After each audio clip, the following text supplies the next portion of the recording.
May I come in? Yes come इन।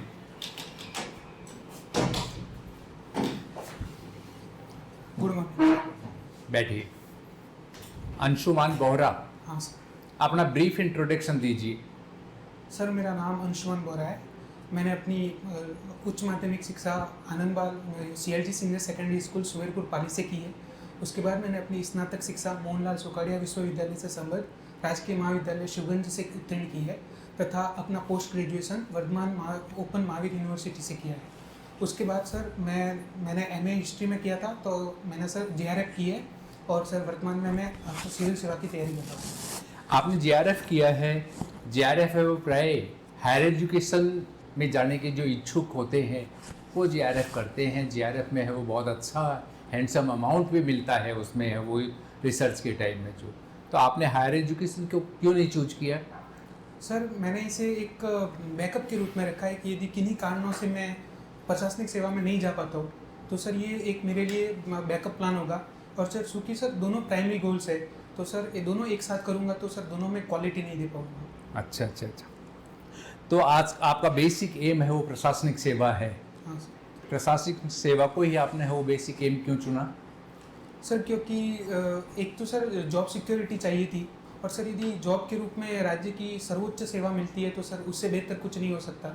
और sir साथ में सर इसमें डाइवर्सिटी मिलती है कि आप बहुत सारे अलग अलग विभागों में एक साथ काम कर सकते हो। साथ ही सर जो जन सामान्य होते हैं उससे सीधा जुड़ा होता है और विभिन्न सारे क्षेत्रों में सीधा जुड़ा हो सकता है सर। जैसे यदि मैं शिक्षा में जाता हूँ तो वह सिर्फ शिक्षा के रूप में ही करूँगा, लेकिन इसमें सर मैं शिक्षा या आर्थिक या उद्योग हो गया या फिर ग्रामीण अवसंरचना हो गया सर, उन सभी में योगदान दे पाऊँगा। अच्छा, तो आप मुझे बताइए कि अभी जो ईरान और इजराइल का जो युद्ध है उसकी परिप्रेक्ष्य के पीछे क्या छुपा हुआ है कि ये युद्ध का कारण क्या मानते हैं आप इसको? सर मैं इस युद्ध में सर मुख्यतः दो कारण देखने को मिलते हैं। एक तो सर जो एक वैचारिक या धार्मिक कारण है जिसमें सर फिलिस्तीन और जो हिजबुल्ला का मुद्दा हो गया। दूसरा सर जो एक प्रमुख कारण है वो सर मिडिल ईस्ट में शक्ति संतुलन का कारण है कि यदि ईरान के पास परमाणु हथियार हो जाते हैं तो सर उस क्षेत्र में शक्ति संतुलन की स्थिति स्थापित हो जाएगी और जो इजराइल और अमेरिका का एक प्रभुत्व है वो वहाँ पे नहीं रह पाएगा। अच्छा, G7 का नाम सुना है आपने? हाँ सर। ये कहाँ हुआ था ये सम्मेलन?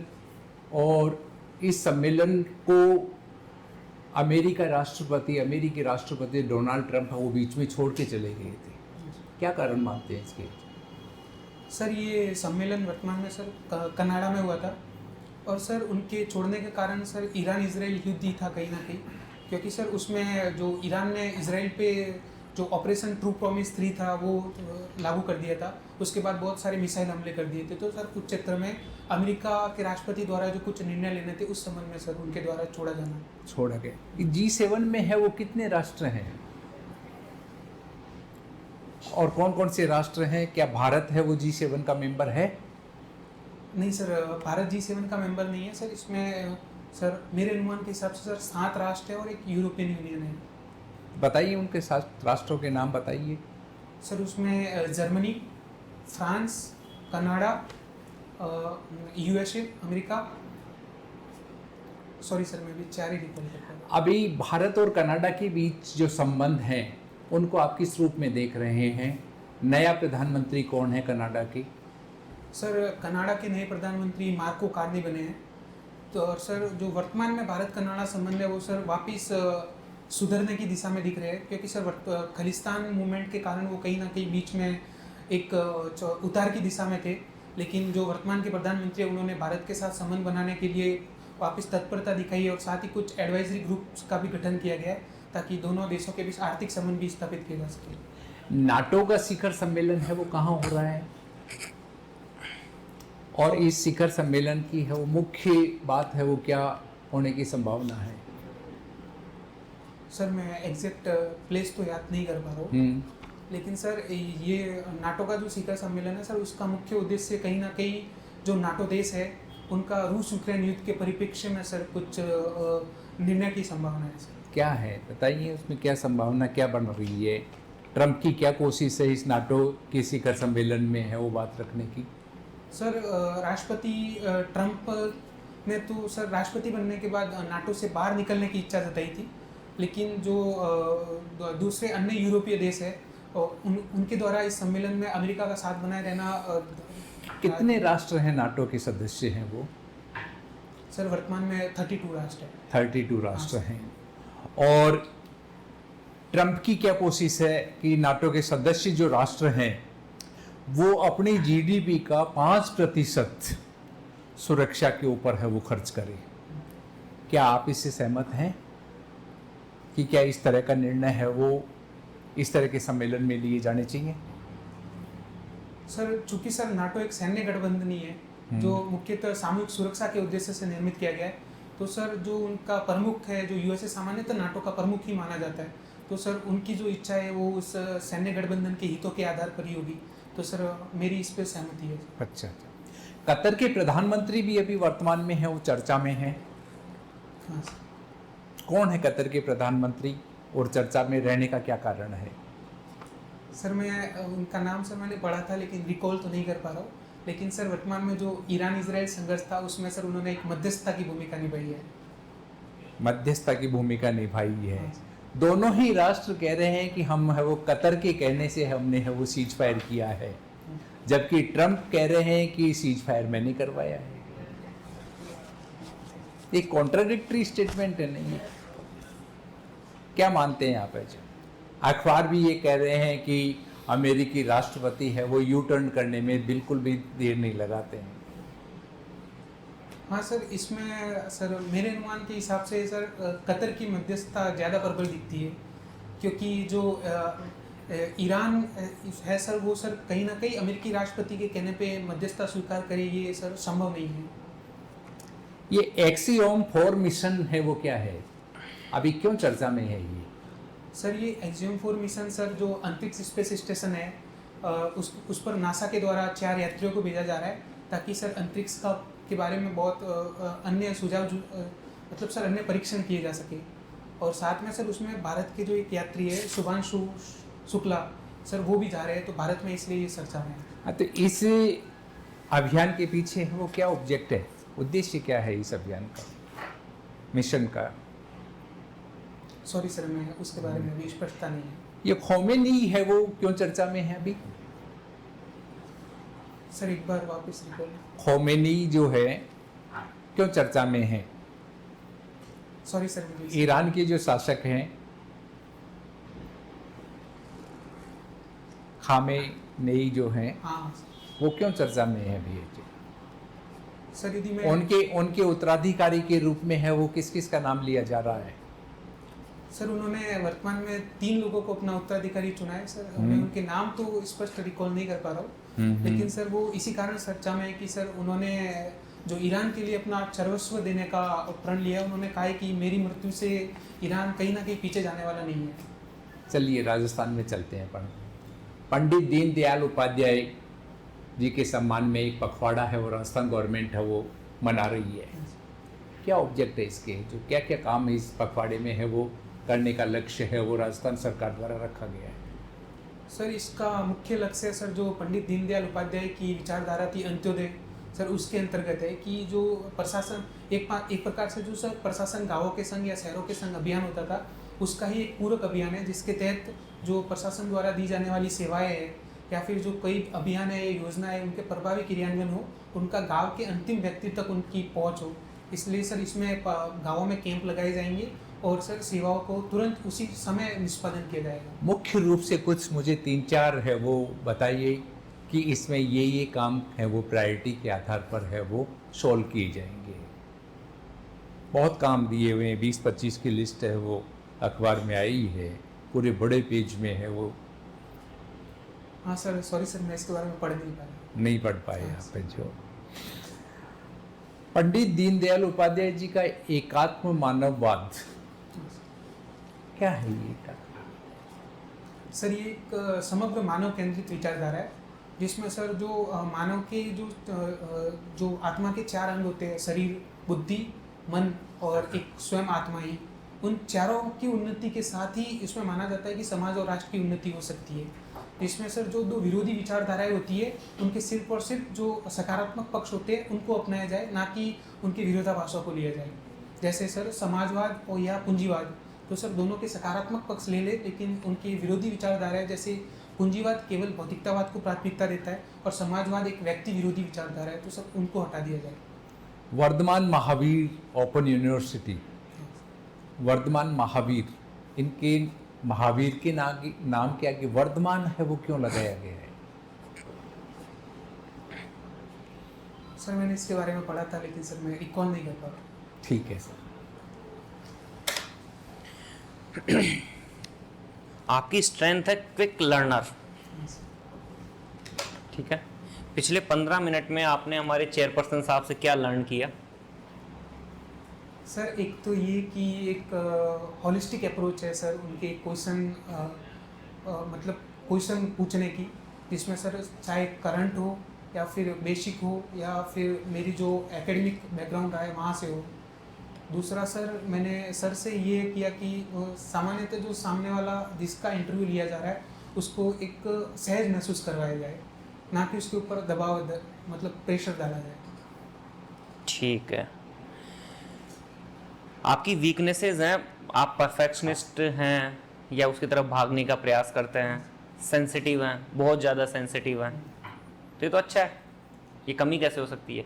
नहीं सर, फिर इसमें प्रशासन में तो इन दोनों चीज़ों का सबसे ज़्यादा आवश्यकता है आज के डेट में, परफेक्शन की और सेंसिटिविटी की। नहीं सर, सामान्यतः ये होता है कि परफेक्शनिज्म अचीव नहीं किया जा सकता सर, उसकी ओर भागने की कोशिश करते हैं तो कई बार कुछ कार्य अवांछित रूप से डिले हो जाते हैं सर। जैसे मेरे परिप्रेक्ष्य में देखा जाए तो कई बार सर मैं ये सोचता हूँ कि पूरा सिलेबस करने के बाद ही टेस्ट दूंगा, तो उस संदर्भ में फिर सर कई बार फिर टेस्ट हो ही नहीं पाते और एग्ज़ाम आ जाता है। दूसरा सर एक सेंसिटिविटी है, तो सर कई बार जब टू सेंसिटिव होते हैं हम तो भावुकतापूर्ण निर्णय ले लेते हैं सर, जो कि नहीं, एक प्रशासन में सर भावुकता प्रशासन में बहुत ज़्यादा चाहिए। कल्याणकारी राज्य की अवधारणा उसी के आधार पर टिकी हुई है। इसीलिए तो हमने आपको एथिक्स में पढ़ाया या पब्लिक एड में पढ़ाया इमोशनल इंटेलिजेंस। हमने आपको पढ़ाया कमजोर वर्गों के प्रति करुणा, समानुभूति, सेवा भाव। इसका तो आधार ही सेंसिटिविटी है। हाँ सर, लेकिन कहा जाता है तो फिर वो इतनी बड़ी बातें क्यों करते हैं अपन? आपने तो उसको बिल्कुल निगेट कर दिया कि साहब वो तो आपने सिलेबस भी गलत डाल दिया और पढ़ा भी गलत दिया हमको, ये तो सेंसिटिविटी तो चीज़ ही गलत। नहीं सर, वो कहा जाता है सर अति सर्वदा वर्जते, तो सर कोई भी चीज़ की अति कहीं ना कहीं सर बुरी होती है। यदि हम बहुत ज़्यादा संवेदनशील हो जाएंगे तो कुछ ऐसे भावुकतापूर्ण निर्णय ले सकते हैं जो उस संदर्भ में सही ना हो। ठीक है, मैं आपके जवाब से संतुष्ट नहीं हूँ। कॉन्ट्राडिक्टरी जवाब है आपकी। जो पहली लाइन आपने शुरू करी उससे और जो निष्कर्ष दिया उसमें अपने आप में कॉन्ट्राडिक्शन आ गया। सर मैं समझ नहीं पाया। और आप तो कहते हैं आप सॉरी बोलने में हिचकिचाहट महसूस करते हैं। आपने तो पिछले 5 मिनट में 4 बार मेरे को सॉरी बोल दिया। मतलब आपका ये जो मेरे सामने आपका जो पुराना हिस्ट्री है पढ़ने का, कमजोरियों का, वीकनेस का, वो ये प्रूव कर दिया कि सारा कुछ आपने मैनिपुलेटेड लिख रखा है इसमें। नहीं सर, ऐसा नहीं है सर। जो नहीं भी बोल दिया आपने तो, जबकि आप कह रहे हैं आप नहीं बोलते, इसी में लिखा हुआ आप नहीं बोलते। नहीं सर, उसमें हिचकिचाहट का फिर नहीं बोल रहे और बिना किसी हिचकिचाहट के बोल रहे हैं, जबकि आपने लिख रखा है कि नहीं और सॉरी बोलने में मुझे हिचकिचाहट होती है। सर वो हिचकिचाहट सर पर्सनल मामलों में ज़्यादा होती है सर, जहाँ पे बोल जाना चाहिए ताकि आपका समय व्यर्थ ना हो। चलो कोई बात नहीं। आपने हिस्ट्री में जेआरएफ किया है। हाँ सर। इतिहास किसे कहते हैं? सर इतिहास सामान्य जो सर अतीत की घटनाएं हो गई या व्यक्ति, समाज या व्यवस्था, सर उनके एक व्यवस्थित अध्ययन के रूप में देख सकते हैं कि इतिहास हमें बताता है कि सर वो समय के साथ कैसे विकसित हुए। जैसे कई सब्जेक्ट अपन पढ़ते हैं, जैसे भौतिक विज्ञान, रसायन विज्ञान, राजनीति विज्ञान, गृह विज्ञान, है ना, सामाजिक विज्ञान, हाँ सर। लेकिन ये इतिहास के आगे विज्ञान शब्द नहीं लगा, क्यों? क्योंकि सर सामान्यतः इतिहास में ये माना जाता है कि सर विज्ञान जहाँ एक परमाणु के आधार पे जो किसी भी चीज़ का अध्ययन होता है, लेकिन सर गृह होम साइंस में कौन सा परमाणु आ जाता है भाई? परमाणु सर जो तथ्यों के आधार पे सर। अच्छा। तो सर इतिहास में कई बार ये होता है कि कुछ चीज़ें जो होती है वो तथ्यों के द्वारा प्रमाणित नहीं हो सकती, जैसे सर जो मौखिक इतिहास हो गया, तो सर इस संदर्भ में उसे फिर विज्ञान नहीं माना जा सकता। विज्ञान की परिभाषा पढ़ी आपने 6th क्लास में? आपको तो पीसीएम भी रहा है। हाँ सर, लेकिन सर वो अभी याद नहीं। किसी क्षेत्र विशेष के क्रमबद्ध और व्यवस्थित अध्ययन को विज्ञान कहा जाता है। हाँ सर। और आपने अभी जब इतिहास की परिभाषा दी तो उसमें शब्द उपयोग किया था क्रमबद्ध व्यवस्थित अध्ययन। हाँ सर। चलो कोई बात नहीं। इतिहास का हम डिवीजन 3 पार्ट में करते हैं, प्राचीन भारत, मध्यकालीन भारत, सिर्फ भारत पे लिमिटेड रहते हैं अभी, और आधुनिक भारत। ये क्लासिफिकेशन का आधार क्या है, मतलब ऐसा सडनली क्या हुआ कि हमने कह दिया प्राचीन से मध्यकाल में आ गए, सर और क्या ये एब्रप्ट चेंज होता है? हाँ सर, ये सामान्यतः सर इस क्लासिफिकेशन आधार बताएं पहले। हाँ सर, ये आधार अलग अलग इतिहासकारों के सर अनुसार अलग अलग है सर। एक दो के बता दीजिए। जैसे सर J.S. मिल सर इसे एक प्रकार से सर प्राचीन या हिंदू काल, फिर उसके बाद सर मुस्लिम या मध्यकाल, और फिर सर ब्रिटिश या आधुनिक काल के रूप में बांटते हैं। ठीक है, जहाँ सर इन तीनों का शासन व्यवस्था दर्शाई जाती है। समझ गया। दूसरा सर इतिहासकार का नाम तो मैं रिकॉल नहीं कर पा रहा हूँ, लेकिन सर तो फिर हिस्ट्री में JRF कैसे पास कर लिया आपने, रटके? नहीं सर, वो सर एट परसेंट सर किसी भी प्रश्न में तुरंत याद कर पाना सर संभव नहीं हो पाता। ठीक है, फरमाएं। तो सर दूसरा जो सर आधार है, उसमें कई बार सर सामाजिक और सांस्कृतिक रूप से यदि बड़े स्तर पर परिवर्तन हो जाए तो सर उसको आधार माना जाता है। जैसे सर प्राचीन से मध्यकाल में क्या हुआ और मध्यकाल से आधुनिक काल में क्या हुआ? सर प्राचीन से मध्यकाल सामान्यतः या तो सर जो 1191 का द्वितीय युद्ध, या फिर जो सर एकदम सर स्पष्ट याद नहीं है, जो सर क्यों प्राचीन काल तो अपन हर्षवर्धन की मृत्यु के बाद में लगभग समाप्त मान लेते हैं। आप तो 1192-93 तराइन के द्वितीय युद्ध पे पहुंच गए। हाँ सर, क्योंकि आपको नहीं लगता आपके इतिहास की नॉलेज बहुत सतही है? और मेरे लिए तो ये भी अचंभा है कि आपने नेट JRF कैसे उत्तीर्ण कर लिया। नहीं सर, इतिहास में सर मैंने जो बताया कि सर संदर्भ अलग अलग होते हैं सर, कि जरूरी नहीं कि प्राचीन काल। चलो कोई बात नहीं, आप तो ये बताएं कि जैसे कभी भी आर्कियोलॉजिकल सर्वे ऑफ इंडिया कोई भी एक्सकेवेशन करते हैं, खुदाई करते हैं, तो कोई चीज़ मिलती है, मन के मिली, मोहरे मिली, या मान लीजिए कोई मृदभांड मिले, पोर्ट्स मिले, पोट्री मिली, तो फिर वो कैसे डिसाइड करते हैं कि साहब ये गुप्त काल की है, ये मध्यकाल की है, ये मौर्य काल की है, ये वैदिक काल की है? कैसे डिसाइड करते हैं उनको? कैसे सपना आता है कि कुछ? सर आप अनुमति दे तो सर मैं अनुमान लगा सकता हूँ। मुझे हर चीज़ में अनुमान ही लगाएंगे आज।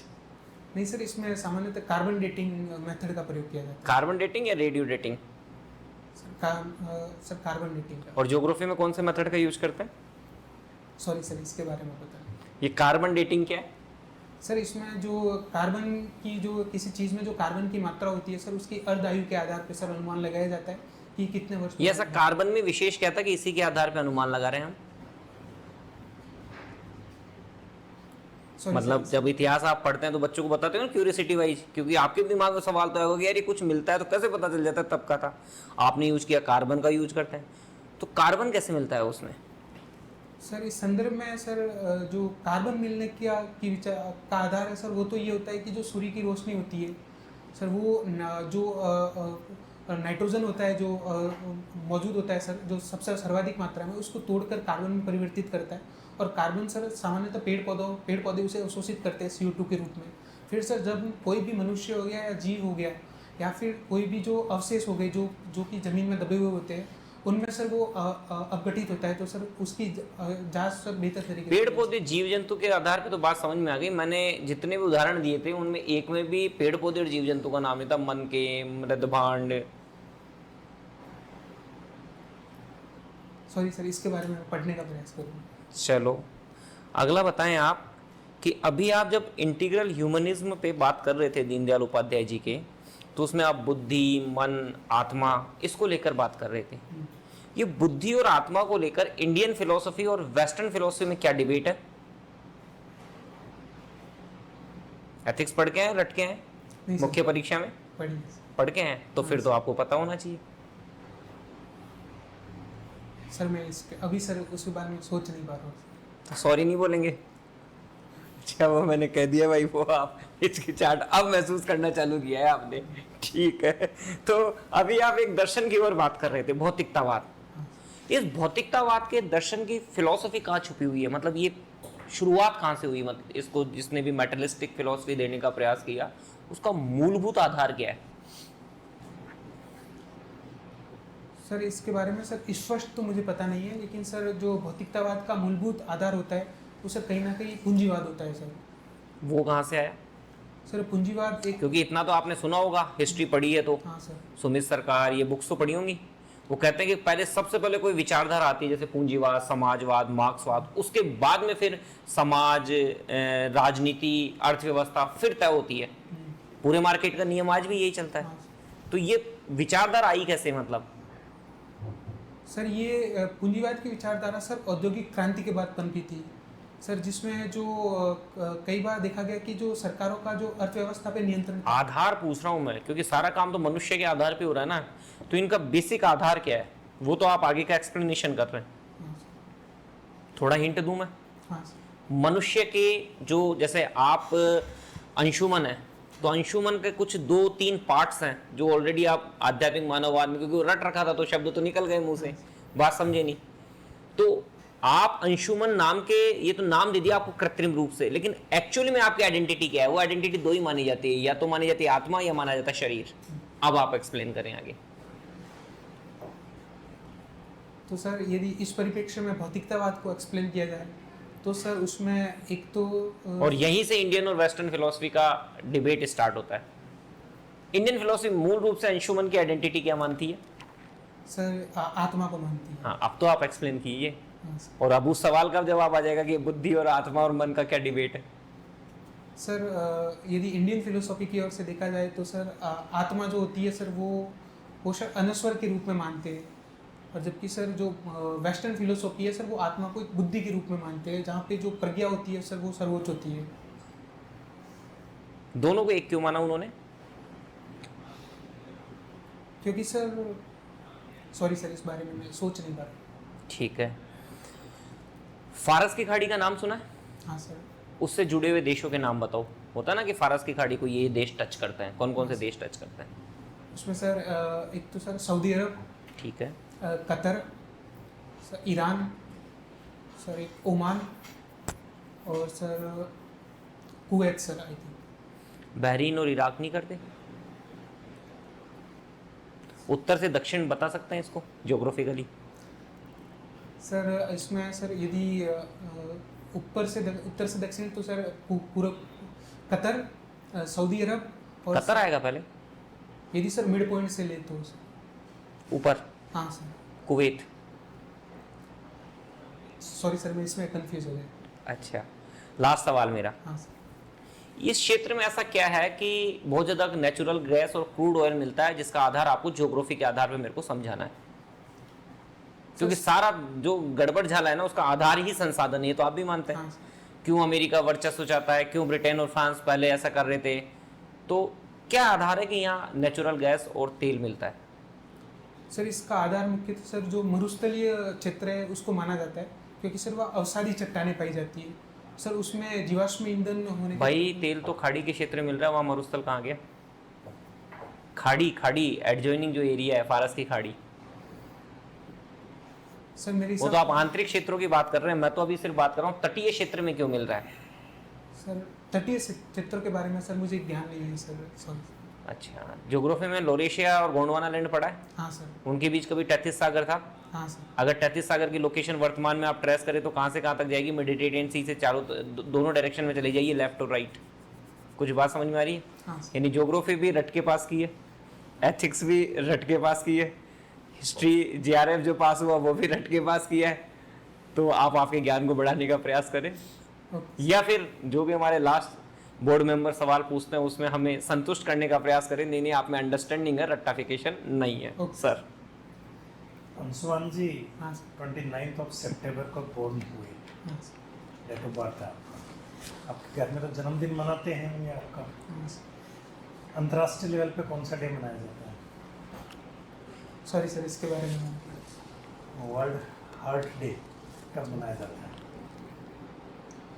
सॉरी सर, इसके बारे में ये आपके जन्मदिन पे मनाया जाता है। 1999 थैंक यू सर। 1999 की कोई विशिष्ट घटना? सर भारत के संदर्भ में सर करगिल युद्ध सर जो 1999 में हुआ था सर। कारगिल युद्ध। हाँ सर। कारगिल युद्ध के रीजंस बताइए। सर कारगिल युद्ध के रीजंस, एक तो सर जो श्री अटल बिहारी वाजपेयी की लाहौर यात्रा थी, तो सर कहीं ना कहीं भारत और पाकिस्तान के बीच एक समन्वय की भावना बढ़ रही थी, तो सर उसको रोकने के लिए जो तीसरा पक्ष था सर पाकिस्तान में, उसके द्वारा इसको बढ़ावा देने का कार्य किया गया। एक आपने लिखा है हिस्ट्री। हाँ। तो हिस्ट्री पढ़ते क्यों? जो बीत गया सो बीत गया, अब तो आगे की सोचो। हिस्ट्री पढ़ते क्यों? क्योंकि सर जो हिस्ट्री पढ़कर हिस्ट्री का क्या यूज है? जैसे आप अगर प्रशासन में आएंगे तो प्रशासन में हिस्ट्री को कैसे क्या यूज में लोगे हिस्ट्री पढ़कर? सर इतिहास को सर यदि देखा जाए तो सर इतिहास से हमें वो चीज़ें सीखने को मिलती है कि हमें क्या नहीं करना है आगे, ठीक है, हमें सबक सीखने को मिलता है। तो सर प्रशासन में ये देख सकते हैं कि यदि कोई भी नीति बनाई जाए तो उसके दूरगामी प्रभाव क्या होंगे सर, वो इतिहास से देखे जा सकते हैं। ठीक है, ठीक। दूसरा सर, हिस्ट्री की बात कर रहे हैं तो भारत में आर्थिक नियोजन कब से शुरू हुआ? और बिफोर इंडिपेंडेंस, आज़ादी से पहले आर्थिक नियोजन की एक श्रृंखला थी। कौन कौन सी योजनाएं बनी, कौन कौन सी समितियां बनी, वो बता दीजिए आप। कब से शुरू हुआ सर इकोनॉमिकल प्लानिंग? यदि सर ब्रिटिश नज़रिए से देखा जाए तो सर वो तो सर औद्योगिक क्रांति के बाद लगभग सर भारत में आर्थिक क्षेत्र में भी शुरू हो चुका था। वर्ल्ड में 1928 में शुरू हुआ था। अब आगे बता दीजिए। सॉरी सर, इसके बारे में 1934 की विश्वेश्वरैया योजना सुनी? 1934 की विश्वेश्वरैया योजना, 1937 का कांग्रेस योजना, 41 की मुदालिया समिति, 44 का बॉम्बे प्लान। हाँ सर, एक बॉम्बे प्लान के बारे बॉम्बे प्लान के बारे में बता दीजिए। सर बॉम्बे प्लान में सर सामान्यतः सर जो भारत किसने दिया था सबसे पहले? सर यदि मैं अनुमान लगा पा रहा हूँ तो सर श्री जमशेदजी टाटा ने। वो उसके अध्यक्ष थे। हाँ सर। बाकी 8 फेमस इंडस्ट्रियलिस्ट थे मुंबई के, बॉम्बे के, उन्होंने दिया था। इसका मूल नाम क्या था? बॉम्बे प्लान का नाम बॉम्बे प्लान तो नहीं था, ये plan for economical. Sorry sir, मैं ठीक है, कितने साल का योजना थी? सॉरी सर, इसके बारे में तो आपने बॉम्बे प्लान को सुना हो, बताया। वर्तमान में जो बजट बनता है इसका आधार क्या है? किस आधार पर बनाया जाता है? किसका अनुसरण करता है? कौन सी योजना का अनुसरण करता है? सर वर्तमान का बजट बॉम्बे प्लान का ही अनुसरण करता है। ठीक है, 2 वर्ल्ड वार हो चुके हैं हाँ। और तीसरा वर्ल्ड वार होने की कगार पे है। चाहे वो रसिया यूक्रेन देख लो, चाहे वो इजराइल ईरान देख लो, अमेरिका का बीच में आ जाना देख लो, चाहे वो गुटबंदी देख लो कि इधर चाइना, रसिया और नॉर्थ कोरिया गुटबंदी बना रहे हैं, उधर नाटो बना हुआ है, किसी भी चीज़ को देख लो। वर्ल्ड वार फर्स्ट और सेकंड के जो रीजंस थे, और वर्ल्ड वार अगर थर्ड होता है, इसके जो रीजंस हैं, इन दोनों का तुलनात्मक अध्ययन करके बताइए, तुलनात्मक विश्लेषण करिए। वहाँ के रीजंस और अब के रीजंस तत्कालीन। सर यदि वर्ल्ड वॉर फर्स्ट और सेकंड के रीज़न देखे जाए तो सामान्यतः सर कहीं ना कहीं तुष्टीकरण या सैन्य गुटों पर आधारित थे। और सर यदि वर्ल्ड वॉर 3 होता है तो सर ये कहीं ना कहीं जो आर्थिक हित है सर वो उसमें ज़्यादा महत्वपूर्ण होंगे सर। आर्थिक हित ज़्यादा। हाँ सर। ठीक है, एक आपने लिखा है कि हॉबीज़ में लिखा है हिस्ट्री बेस मूवीज़ और डॉक्यूमेंट्री देखना। मूवीज़ और डॉक्यूमेंट्री और एक और वर्ड आता है रील। हाँ सर। इन तीनों में डिफरेंस क्या है? सर मूवीज़ तो मूवीज़ सर सामान्यतः यदि हिस्ट्री बेस्ड मूवी देखी जाए तो सर उसमें तथ्यों को प्रमाणित नहीं किया जाता सर, वो क्रिएटिव लिबर्टी ली जाती है उसमें। जो सर डॉक्यूमेंट्री होती है उसमें सामान्यतः सर जो हिस्ट्री बेस्ड जो डॉक्यूमेंट होते हैं या फिर जो उस समय जुड़े हुए व्यक्ति होते हैं उनके इंटरव्यूज होते हैं वो दिखाए जाते हैं। और सर यदि रील्स देखी जाए तो सर वो एक मूवी और रील्स दोनों में बता रहे हैं। तो सर मूवी सर एक व्यापक स्तर पे कहा जाता है, एक वृत्त रील यानी सर एक बड़ी रील कही जा सकती है मूवी को। और सर रील एक उसकी छोटी अवधारणा है सर जो व्यक्तिपरक होती है। राजस्थान का फिल्म इंडस्ट्री इतना पिछड़ा हुआ क्यों है? सर इसके कारण देखे जाए तो सर एक तो सर राजस्थान में कोई फिल्म सिटी नहीं है। फिल्म सिटी नहीं है, प्रस्तावित तो है। हाँ हाँ सर, प्रस्तावित है। हाथीगांव सुना आपने? हाँ सर बिल्कुल।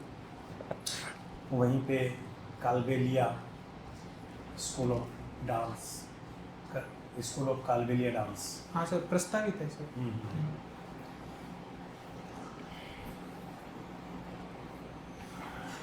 ठीक है, एक आप ये बताइए कि सुप्रीम कोर्ट ने तमिल अभिनेता की एक फिल्म जो थी उस पर प्रतिबंध लगा दिया था। तमिलनाडु ने प्रतिबंध लगा दिया था। सुप्रीम कोर्ट ने उसकी आलोचना करी है हाल ही में, और वो फिल्म भी हिस्टोरिकल थी। क्या मामला था, आलोचना क्यों करी है? सॉरी सर, इसके बारे में मैंने पढ़ा नहीं। कोई फेमस मूवी बता दीजिए हिस्टोरिकल, जहाँ से आपने कुछ सीखा हो, और क्या सीखा? सर मैंने हाल ही में सर द फॉरगॉटन आर्मी देखी थी सर। The forgotten army. हाँ सर। ठीक है, वहाँ से क्या सीखने को मिला? सर वहाँ से ये सीखने को मिला कि जो हमारा स्वतंत्रता संघर्ष था सर, उसमें कहीं ना कहीं हिंसक जो प्रवृत्तियाँ थी उनका भी योगदान था। सिर्फ अहिंसा के बल पे सर हमें स्वतंत्रता प्राप्त नहीं हुई, उसमें सर दोनों का समन्वय था। ठीक है, हाँ सर। G7 की बात कर रहे थे सर अभी थोड़ी देर पहले। G7 क्या हमेशा से G7 था, या पहले G6, G5, G8 कुछ था? हिस्ट्री में रहेगा। सॉरी सर, इसके बारे में मुझे- कोई बात नहीं। जीडीपी का आधार वर्ष क्या है, और उसको चेंज करने की बात चल रही है, तो आगे अगर चेंज होता है तो सबसे ज़्यादा पॉसिबिलिटी कौन सा वर्ष बनेगा? सर वर्तमान में सर 2011 आधार वर्ष है, 11-12। 11-12। ठीक है। और सर जो नए संदर्भ में सर आधार वर्ष बनाने की बात की जा रही है सर, 2023-24 को बनाने की बात। 22-23। Sorry sir. ठीक है। एक चीन की ब्रह्मपुत्र नदी चीन से भारत आ रही है, सिंधु नदी भारत से पाकिस्तान जा रही है। इन दोनों नदी प्रणालियों की तुलना करके बताइए। सर ब्रह्मपुत्र नदी हाँ सर। प्रणाली और सिंधु नदी प्रणाली, इन दोनों प्रणालियों की तुलना करके बताइए। सर इन दोनों में सर यदि वाटर लेवल के बेस पे तुलना की जाए तो सर सिंधु जो नदी प्रणाली है उसका जो जलग्रहण क्षेत्र है वो सर ब्रह्मपुत्र नदी प्रणाली से अधिक है। सर दूसरी तुलना में ये की जाए तो सर जो सिंधु नदी का जो क्षेत्र है वो सर भारत में अधिक है, ज़्यादा है बजाय कि ब्रह्मपुत्र नदी के। ठीक है। तीसरा सर ये है कि सर जो सिंधु नदी है सर उसमें जो बांध बनाने की जो प्रारंभिक अधिकार है वो सर कहीं ना कहीं भारत को एक भौगोलिक दृष्टि से देखें तो अधिक प्राप्त होते हैं, लेकिन सर ब्रह्मपुत्र में सर वो अधिकार चीन को भौगोलिक दृष्टि से अधिक हो जाते हैं सर। ठीक है। एक कनाडा के साथ में अपने रिलेशंस की बात चल रही थी, हाँ और उसमें आपने बताया कि आर्थिक सहयोग के लिए ये करेंगे, ऐसा ऐसा करेंगे वो बात की चीज़ है। आपने कहा कि जो रिलेशंस है वो सुधारने पे आ रहे हैं, तो अभी हाल ही में कौन कौन से कदम उठा लिए गए हैं? रिसेंटली क्या स्टेप्स ले लिए गए? तुरंत ले लिया वो तो इमीडिएट? हाँ सर, एक तो सर जो हाई कमीशन है सर उसकी नियुक्ति कर दी गई है। हाँ सर। भारत से कनाडा में और कनाडा से भारत में, दोनों जगह हो चुकी है। हाँ सर। एक QS वर्ल्ड यूनिवर्सिटी रैंकिंग 2026 अभी डिक्लेयर हुआ है, हाँ ये क्या है, और इसमें भारत की जो हायर एजुकेशनल इंस्टीट्यूशंस हैं उनकी क्या पोजीशन है, उनकी स्थिति क्या है? सर इनकी पोजीशन के बारे में तो सर मैंने पढ़ा नहीं, लेकिन सर ये जो वर्ल्ड की यूनिवर्सिटीज़ होती है सर, भारत में सबसे टॉप नंबर पे कौन आता नहीं पता, कौन सा इंस्टीट्यूट है? सर पहले IIT मुंबई था, अभी चेंज हो गया, वो दूसरे नंबर पे चला गया। सर यदि मैं अनुमान लगा पाऊँ तो sir IISc Bengaluru. IIT Delhi. अच्छा, thank you sir. IIT Delhi India में फर्स्ट नंबर पे है, ओके सर, और वर्ल्ड लेवल पर 123rd नंबर पे है। Thank you sir. पहले IIT मुंबई था, ओके सर। उसको पीछे करके और IIT दिल्ली एक नंबर पे आया है। ठीक है। एक आपने डिस्ट्रिक्ट में लिखा है पाली और सिरोही। हाँ सर, ये पाली और सिरोही दो डिस्ट्रिक्ट कैसे लिखे हैं भाई? क्योंकि सर जो मेरी एजुकेशनल क्वालिफिकेशन है सर वो लगभग सिरोही में हुई है। एजुकेशनल क्वालिफिकेशन सिरोही में हुई है, हाँ सर। और आप बाई बोर्न पाली से। पाली से हैं। हाँ सर। होम डिस्ट्रिक्ट तो फिर दो, तो नहीं सर, होम जो डिस्ट्रिक्ट तो एक ही होता है। मॉक होता है सर, जो पैनल होता है सर, उनके पास सिर्फ एजुकेशनल क्वालिफिकेशन जाती है, तो सर उसमें सिरोही ही ज़्यादा दिखेगा सर। अच्छा, सिरोही। हाँ सर। ठीक है। एक पॉलिटी कैसा है आपका? ठीक है, पूछ हाँ सकता हूँ सर, हाँ कैसे? सर। ठीक है। बजट से रिलेटेड 3 डॉक्यूमेंट हैं, कौन कौन से? बजट पेश करते हैं, 3 डॉक्यूमेंट पेश करते हैं, वो 3 डॉक्यूमेंट कौन कौन से हैं? एक तो सर वार्षिक वित्तीय विवरण पेश किया जाता है जो स्वयं बजट ही होता है सर। ठीक है। एक सर उसके साथ विनियोग विधेयक पेश किया जाता है, ठीक है। और सर एक सर आर्थिक समीक्षा। आर्थिक समीक्षा ये सर बजट के साथ पेश किया जाता है। बजट से पहले पेश किया जाता है। 1965 तक साथ पेश किया जाता था, 65 के बाद में पहले दिन पेश पहले करते पेश। हाँ सर। हाँ। संविधान एक तीसरा और था, आर्टिकल 117 वित्त विधेयक। हाँ वित्त विधेयक। वित्त विधेयक। ठीक है। संविधान संशोधन की जो प्रक्रिया है हाँ सर। ये कौन से आर्टिकल में है? सर 368। 360 है। तो संविधान संशोधन के लिए प्रस्ताव पास करने होते हैं, हाँ सर। कितने प्रकार के प्रस्ताव पास? सर जो आर्टिकल 368 में दर्शाया गया है सर, उसमें तो सर मुख्यतः दो प्रकार से ही संविधान का संशोधन हो सकता है। एक तो सर जो स्वयं सिर्फ संसद के क्षेत्राधिकार से हो जाए, जिसमें सर संसद में जो बहुमत चाहिए होता है, जो स्पेशल मेजोरिटी चाहिए होती है। मेजोरिटी कितनी तरह की होती है? मेजोरिटी सर अलग अलग संविधान अनुच्छेद के हिसाब से कितनी तरह, टोटल कितनी तरह की होती है? सर मैं एग्जैक्ट ऐसे तो सर संख्या तो नहीं पता, लेकिन सर मैं अलग अलग बता सकता हूँ। एक तो सर जो सामान्य बहुमत होता है कि जो सर जो उपस्थित है उनका बहुमत। एक सर जो राष्ट्रपति के परिप्रेक्ष्य में जो स्पेशल होता है कि कुल का सामान्य बहुमत और उपस्थिति का बहुमत कुछ समझ नहीं पाए तो कंट्रोवर्सी होगी। सर एक सामान्य बहुमत मतलब? एक तो सर साधारण बहुमत होता है सर। साधारण बहुमत का मतलब सर जो कुल है उनका बहुमत सर। कुल और उपस्थित, आप यही उलझ रहे हो। परसेंटेज कितना है वो बताइए आप। सर 50% + 1। 50% प्लस + 1। ये साधारण बहुमत। हाँ सर। ठीक है। और दूसरा बहुमत? एक सर जो राष्ट्रपति के परिप्रेक्ष्य में होता है, जो सर कुल होते हैं उनका 2/3। 1/2, उसको क्या बोलेंगे? सर उसको सर वो सर एक विशेष बहुमत। विशेष बहुमत। हाँ सर। और भी कोई होता है? लेकिन सर जो राष्ट्रपति का विशेष बहुमत है सर, वो एकदम कुल के 2/3 पे होता है। जबकि सर जो एक विशेष बहुमत की अवधारणा है दूसरी, उसमें सर ये होता है कि जो कुल सदस्य है उनका तो बहुत साधारण बहुमत, लेकिन जो उपस्थित है उनका 2/3। उसको क्या कहते हैं? सॉरी सर नाम। कोई बात नहीं। चीफ जस्टिस वर्मा का क्या मैटर चल रहा है? सर उनके घर से सर जो स्टोर रूम था सर, वहाँ से पैसे बरामद हुए थे। ठीक है। तो सर उस संदर्भ में उनको पैसे बरामद हुए थे?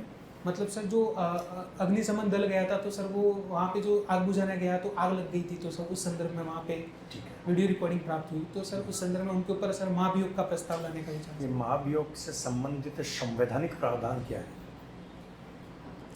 सर ये आर्टिकल 124 में दिया गया है सर, जिसमें संदर्भ सर यदि कोई भी सुप्रीम कोर्ट का जज हो गया या फिर हाई कोर्ट का जज हो गया, या फिर सर जो सुप्रीम कोर्ट का जज और हाई कोर्ट का जज वहाँ लिखा है 124 में?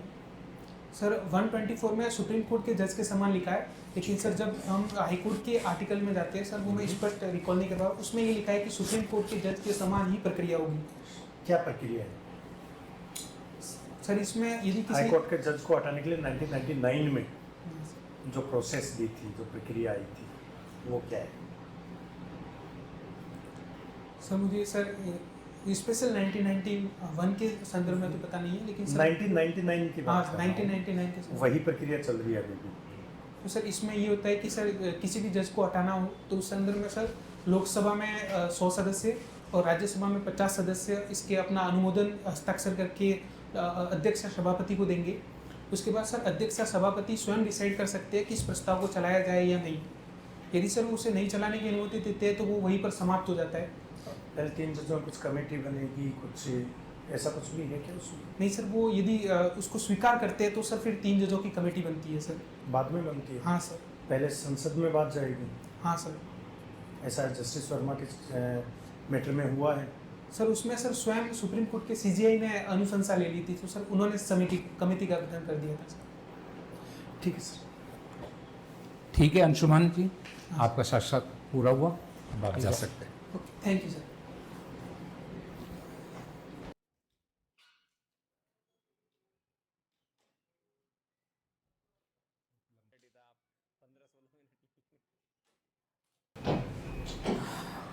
हाँ सर। बैठिए अंशुमान जी, हाँ सर। कैसा फील कर रहे हो आप अपने आप को?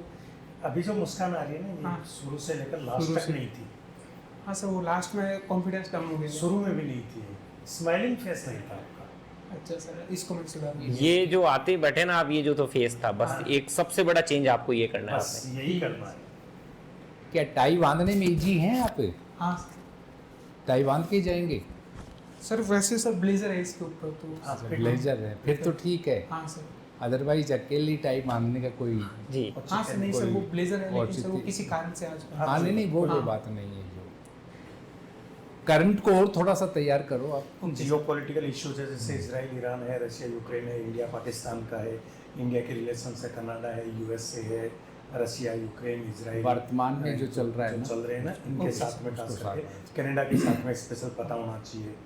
और अभी जो पीएम की जो वो रिसेंटली जो हाँ, यात्राएं हुई यात्रा। हैं, वो क्रोएशिया हो, चाहे साइप्रस हो, चाहे कनाडा हो, उनके बारे में आपको ओके। पता होना चाहिए कि उससे इसका क्या महत्व है, इंडिया को क्या बेनिफिट मिलेगा। G7 समिट हुआ, ओके। इनके बारे में आपको पता होना चाहिए।